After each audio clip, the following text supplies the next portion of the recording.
마태복음 24장 36절부터 51절까지 말씀입니다. 제가 읽도록 하겠습니다. 그러나 그날과 그때는 아무도 모르나니 하늘의 천사들도 아들도 모르고 오직 아버지만 아시느니라. 노아의 때와 같이 인자의 임함도 그러하리라. 홍수전에 노아가 방주에 들어가던 날까지 사람들이 먹고 마시고 장가들고 시집가고 있으면서 홍수가 나서 그들을 다 멸하기까지 깨닫지 못하였으니 인자의 임함도 이와 같으리라. 그때 두 사람이 밭에 있음에 한 사람은 데려가고 한 사람은 버려둠을 당할 것이요, 두 여자가 맷돌질을 하고 있음에 한 사람은 데려가고 한 사람은 버려둠을 당할 것이니라. 그러므로 깨어 있으라. 어느 날에 너희 주가 임할지는 너희가 알지 못함이니라. 너희도 아는 바니 만일 집주인이 도둑이 어느 시각에 올 줄을 알았더라면 깨어 있어 그 집을 뚫지 못하게 하였으리라. 이러므로 너희도 준비하고 있으라. 생각하지 않은 때에 인자가 오리라. 충성되고 지혜 있는 종이 되어 주인에게 그 집 사람들을 맡을 때를 따라 양식을 나눠줄 자가 누구냐? 주인이 올 때에 그 종이 이렇게 하는 것을 보면 그 종이 복이 있으리로다. 내가 진실로 너희에게 이르노니 주인이 그의 모든 소유를 그에게 맡기리라.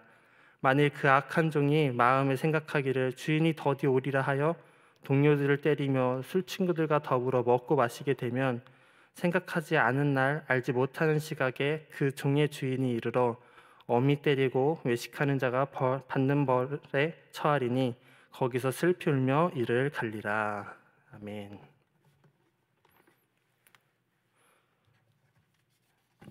네, 오늘 말씀은 영적 각성이라는 제목으로 말씀을 전하도록 하겠습니다.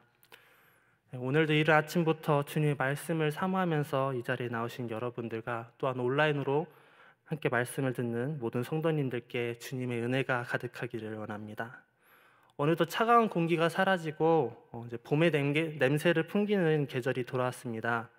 작년 이맘때에는 코로나가 유행이 시작되면서 봄이라는 것을 느끼기 참 어려웠는데 그래도 올해는 봄이라는 것을 조금씩 느끼는 것 같습니다. 여러분은 봄이라고 하면 어떤 이미지가 먼저 떠오르시나요? 축제가 떠오를 수도 있고 벚꽃, 설렘, 따뜻한 등이 떠오를 수 있을 겁니다. 저는 봄이라고 생각하면 떠오르는 이미지는 바로 깨어남입니다. 경칩이라는 단어를 모두 아시죠? 봄이 오는 시기, 개구리가 깨어나는 시기, 또 겨울잠을 자는 동물들이 깨어나는 시기를 경칩이라고 합니다. 겨울잠을 자는 동물들은 봄이 오는 시기를 알고 겨울잠에서 깨어납니다. 참으로 좋은 능력이 아닐까 생각이 됩니다. 오늘 말씀을 읽으면 우리에게도 이러한 능력이 있으면 참으로 좋지 않을까 생각이 됩니다. 오늘 말씀은 하나님이 오시는 때, 재림의 때에 관한 말씀입니다. 36절에서 예수님께서 이렇게 말씀하십니다. 그러나 그날과 그때는 아무도 모르나니 하늘의 천사들도 아들도 모르고 오직 아버지만 아시느니라. 앞서 15절에서 33절에서는 성전 함락과 관련해 나타날 징조들과 34절에서 이 세대가 지나가기 전에 이 일이 다 일어날 것이라는 확실한 때를 이야기를 하시는데, 이와 대조적으로 재림에 관해서는 아무도 모르고 오직 하나님께서만 아신다는 것을 우리는 볼 수 있습니다. 이 구절을 읽으면서 우리가 드는 생각은 정말로 예수님께서 재림의 때를 모르셨는가 아셨을까라는 의문에 사로잡힐 수 있지만, 그러나 그 안에 있는 핵심 포인트는 앞서 말한 예루살렘 성전이 무너지는 정확한 시기를 이야기한 것과는 다르게 재림은 언제 어떻게 올지 모른다는 불확실성을 이야기하신 것입니다. 37절부터 39절까지 노아의 홍수 사건을 언급하시면서 이 재림의 때에 대한 불확실성을 더욱 강조하십니다. 38절에서 39절 말씀입니다. 홍수전에 노아가 방주에 들어가던 날까지 사람들이 먹고 마시고 장가들고 시집가고 있으면서 홍수가 나서 그들을 다 멸하기까지 깨닫지 못하였으니 인자의 임함도 이와 같으리라. 홍수가 일어나기 전까지 당시 사람들은 일상생활을 그대로 유지하고 있었음을 알 수 있습니다. 홍수의 심판은 죄에 대한 심판이었기 때문에 그들의 생활이 우리가 일반적으로 생각하는 일상생활은 아니었을 수도 있겠지만, 우리가 여기서 알 수 있는 확실한 것은 그들은 분명 노아가 말하고 있는 홍수 심판에 대해서 들었을 것이고, 심지어 노아가 방주를 짓고 있는 모습을 보았음에도 불구하고 아무도 신경 쓰지 않고 그들의 생활을 즐겼다는 것입니다. 그들에게는 홍수가 올 것이라는 정보가 있었음에도 믿지를 않았다는 것입니다. 그리고 나타난 결과는 노아의 가족들을 제하고 모두 죽었다는 사실입니다. 우리가 살아가고 있는 이 현 시대는 정보의 바다라고 합니다. 또 이 바다를 넘어서 정보의 홍수라는 시대 속에서 옳고 그름을 분별하기 어려운 시대를 살아가고 있습니다. 그리고 옳은 것을 보더라도 그 내용이 정말로 옳은가라는 의문에 대한 해소가 필요한 시대를 살아가고 있습니다. 그러나 노아 시대에는 확실한 정보가 있었고, 심지어 눈으로 노아가 방주를 짓고 있는 것을 보았음에도 불구하고 믿지 않았기 때문에 결국 죽음에 이르렀습니다. 분명 홍수가 온다는 것도 불확실한 때였습니다. 언제 올 것이라는 기약이 없었습니다. 그러나 하나님의 경고를 듣고 믿음으로 순종한 자만이 살아남을 수 있었습니다. 믿음으로 순종한 노아의 가족만이 심판에서 살아남을 수 있었습니다. 재림의 때도 이와 같다고 예수님께서 분명히 말씀하십니다. 그렇기에 재림의 때를 준비하라고 우리에게 경고를 하십니다. 40절과 41절 말씀을 보면 데려가는 사람과 버려둠을 당하는 사람이 나옵니다. 40절과 41절 말씀입니다. 그때 두 사람이 밭에 있음에 한 사람은 데려가고 한 사람은 버려둠을 당할 것이요, 두 여자가 맷돌질을 하고 있음에 한 사람은 데려가고 한 사람은 버려둠을 당할 것이라. 40절과 41절에서는 재림의 때에 구원을 받은 사람과 구원을 받지 못한 사람에 대해서 이야기하고 있습니다. 40절에 나타난 두 사람은 밭에서 일을 하고 있었습니다. 그들은 자신들이 해야 하는 일상의 삶을 보내고 있었던 것입니다. 그런데 한 사람은 구원을 받았고 다른 한 사람은 버림을 받았습니다. 41절에 나타난 두 여인도 똑같습니다. 두 여인은 맷돌질을 하고 있었습니다.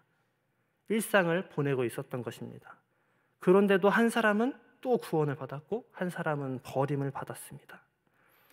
이들에게는 어떤 외적으로 드러난 차이가 전혀 없었습니다. 모두 같은 장소에서 자신들이 해야 하는 일들을 하고 있었습니다. 그럼에도 한 사람은 구원을 받았고 한 사람은 버려둠을 받았습니다. 이 차이는 두 사람에 의해서 발생한 것이 아니라 이 둘을 구분하는 분이 있었다는 것입니다. 겉으로 보기에는 아무리 똑같아 보일지라도 재림의 때를 준비하는 사람과 그렇지 않은 사람을 주님께서 분명히 아시고 구분하십니다. 그렇기 때문에 예수님은 우리에게 깨어 있으라라고 말씀하십니다. 이 깨어 있으라라는 말씀은 지금 이 시대를 살아가는 우리에게 너무나도 필요하고 중요한 말씀입니다. 코로나19로 인하여 우리가 영적으로 무뎌지고 하나님과의 관계가 소홀해지기 쉬운 이때를 돌아보면서 이제 우리는 다시금 깨어나야 할 때입니다. 깨어있다라는 단어를 원어로 살펴보면은 보초와 같이 잠이 들지 않고 지켜보고 있는 상태를 이야기합니다. 우리의 영적 상태가 바로 이러한 상태가 되어야 합니다. 영적으로 죽은 상태가 아닌, 영적으로 잠들어 있는 상태가 아닌 항상 깨어 있는 상태가 되어야 한다는 것입니다. 분명히 영적으로 깨어 있는 상황을 항상 유지하는 것이 참으로 어렵습니다. 한순간 방심하면 무너지는 것이 바로 우리의 영적인 상태입니다. 이럴 때면 우리가 인간이란 존재가 참으로 연약한 것을 인정할 수밖에 없습니다. 그렇기 때문에 우리는 우리의 힘으로 영적 상태를 해결하는 것이 아니라 더욱이 성령님의 도우심을 간구해야 합니다. 43절에서 이렇게 말합니다. 만일 집주인이 도둑이 어느 시각에 올 줄 알았더라면 깨어있어 그 집을 뚫지 못하게 하였으리라 하고 말하고 있습니다. 성령님의 역할이 이렇습니다. 우리를 계속 영적인 나태함으로 빠지지 않게 이끌어주시는 분이 바로 성령님이십니다. 우리의 마음을 견고히 지킬 수 있도록 끊임없이 우리와 함께 하시며 우리가 주님이 원하시는 길로, 올바른 길로 가도록 이끄시는 분이 바로 성령님이십니다. 우리가 성령의 충만을 삶을 살 때 우리는 예수님만을 바라보는 삶을 살 수 있습니다. 성령님과 동행하는 삶을 살 때 예수님만으로 만족하는 삶을 살 수 있습니다. 그렇다면 우리에게 있어서 재림의 때는 두려운 때가 아닙니다. 오히려 재림의 때를 우리는 기대하고 기다리면서 살아갈 수 있을 것입니다. 45절부터 51절까지 말씀을 보면은 충성된 종과 악한 종에 대해서 이야기를 하고 있습니다. 이 두 종이 보인 차이는 바로 주인이 부재하였음에도 자신의 역할을 책임감 있게 하였는지에 대한 차이가 있습니다. 종의 역할이 무엇일까요? 종의 역할은 주인의 명령을 따라 주인이 행하는 일들을 하는 것이 종의 역할입니다. 주인이 있든지 없든지 그들이 맡은 역할을 해야 할 의무가 있는 것입니다. 그렇다면 우리 그리스도인들의 역할은 무엇일까요? 예수님이 승천하신 후 초대교회 성도들의 모습을 통해서 우리 그리스도인들의 역할을 알 수 있습니다. 사도행전 3장에서는 이렇게 쓰여져 있습니다.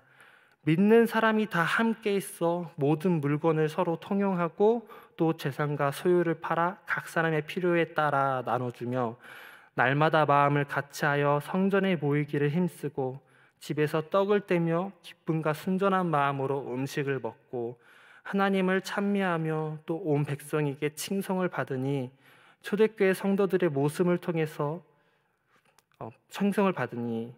우리는 초대교회 성도들의 모습을 통해서 우리의 역할을 분명히 알 수 있습니다.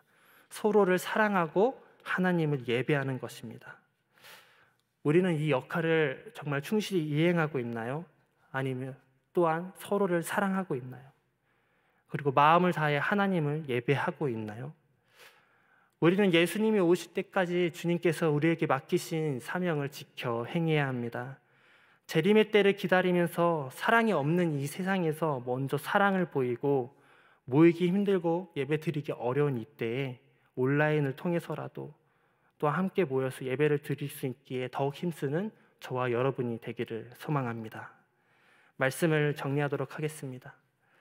재림의 때는 아무도 모릅니다. 어떻게 다가올지도 모릅니다. 그렇기 때문에 우리는 깨어 있어야 합니다. 영적인 깨어 있음이 분명히 필요합니다. 영적으로 무뎌지지 않도록, 영적으로 나태해지지 않도록 우리는 신경을 써야 하고 성령님의 도우심을 구하고 성령님과 함께 동행해야 합니다. 재림의 때를 기다리면서 주님께서 우리에게 맡겨주신 사명을 기억하며 서로 사랑하고 하나님을 예배하는 데 힘써 살아가는 저와 여러분들이 되기를 간절히 소망합니다. 기도하겠습니다. 사랑이 많고 하나님 은혜를 베풀어 주시는 하나님, 오늘 우리에게 새날을 허락하여 주시고 믿음으로 이 자리에 나올 수 있게 하여 주심에 감사드립니다. 우리는 주님이 다시 오실 그때를 기다리며 함께 사랑하고 함께 예배하며 살아가고자 합니다. 그러나 너무나도 연약한 존재이기 때문에 주님을 향한 마음, 주님을 생각하는 마음을 잃어버릴 때가 있습니다. 영적으로 무뎌질 때가 너무나도 많이 있습니다. 주님이 언제 오실지 모르기에 우리는 항상 깨어 주님을 맞이할 상태가 되어야 함에도 불구하고 그 또한 잊어버릴 때가 있습니다. 사랑의 주님, 우리가 다시금 영적인 깨어남이 있게 도와주시옵소서. 영적인 각성이 있게 하여 주시옵소서. 영적인 깨어남은 나의 힘으로 할 수 없는 것을 너무나도 잘 알기 때문에 성령님의 도우심을 구합니다. 성령님께서 함께 하셔 영적인 깨어남을 가지고 주님이 오실 때를 기다릴 수 있도록 도와주시옵소서. 특별히 사순절 기간을 보내고 있습니다. 예수님이 걸어가신 그 길을 기억하며 묵상하기를 원합니다.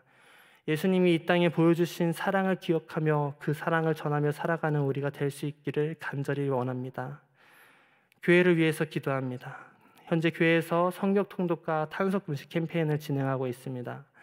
말씀을 묵상하며 주님의 가르침대로 살아갈 수 있게 하여 주시고 주님이 주신 아름다운 이 세상을 더욱 아름답게 만드는 일에 힘쓸 수 있게 도와주시옵소서. 또한 교회에 부흥이 있게 하여 주시옵소서. 교회가 영적으로 더 부흥할 수 있게 하여 주시옵소서. 예배에 대한 사모함이 나타날 수 있게 해주시고 주님 한 분만으로 만족하는 교회, 주님 이름만을 의지하며 모든 일을 주님께서 하셨다고 선포할 수 있는 교회가 되게 하옵소서. 내일 있을 예배를 위해 기도합니다. 예배 가운데 주님의 역사하심이 나타나게 하옵소서. 성령님이 함께 하셔서 예배를 드리는 모든 예배자들에게 은혜가 넘치게 하여 주시고, 주님께서 주시는 은혜를 기억하며 참된 예배를 드리고 예배를 통하여 영적 결실을 맺게 하여 주시옵소서. 말씀을 전하시는 담임 목사님에게 능력을 더하여 주시고, 우리가 말씀을 통하여 세상과 구별되는 삶을 살아갈 수 있도록 함께하여 주시고 함께하여 주시옵소서. 예물을 드린 손길들이 있습니다. 주님께서 복의 복을 더하여 주시고 귀한 예물이 하나님의 나라를 세워갈 수 있는 일에 귀중히 쓰일 수 있도록 함께하여 주시옵소서. 예수님의 이름으로 기도드립니다. 아멘.